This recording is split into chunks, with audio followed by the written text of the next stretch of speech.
Vijayawada Saikrishna custodial death కేసులో విచారణ జరుగుతోంది. మాజీ సీఐ నాగరాజును సిట్ అధికారులు కస్టడీలోకి తీసుకుని రాజమండ్రి జైలు నుంచి విజయవాడకు తరలిస్తున్నారు.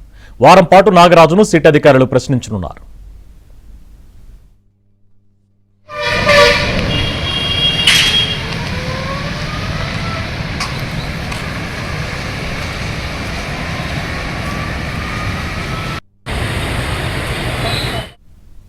ఇదే అంశంపై మరిన్ని డీటెయిల్స్ మా కరెస్పాండెంట్ రాజబాబు అందిస్తారు. రాజబాబు, సుప్రీంకోర్టు ఆదేశాల మేరకు ఈ రోజు సిట్ అధికారులు రాజమండ్రి సెంట్రల్ జైల్లో రిమాండ్ లో ఉన్న సిఐ నాగరాజును కస్టడీకి తీసుకున్నారు.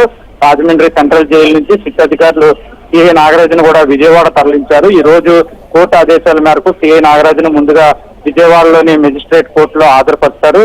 కోర్టులో హాజరుపరిచిన తర్వాత నాగరాజును విజయవాడ ప్రభుత్వ ఆసుపత్రికి తీసుకెళ్లి వైద్య పరీక్షలు నిర్వహిస్తారు.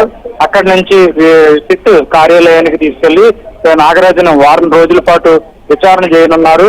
దీనికి సంబంధించి అంటే సాయికృష్ణ లాకప్ డెత్ కు సంబంధించి వారం రోజుల పాటు విచారణ చేసేందుకు సుప్రీంకోర్టు సిట్ కు ఆదేశాలు ఇచ్చింది. ఈ నేపథ్యంలోనే ఈ నుంచి కూడా సిఐ నాగరాజును వారం రోజుల పాటు సిట్ అధికారులు విచారణ చేస్తారు.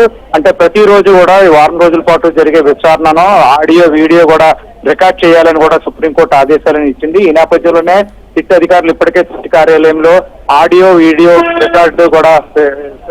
రికార్డింగ్ చేసేందుకు కూడా సిట్ అధికారులు అన్ని ఏర్పాట్లు సిద్ధం చేశారు.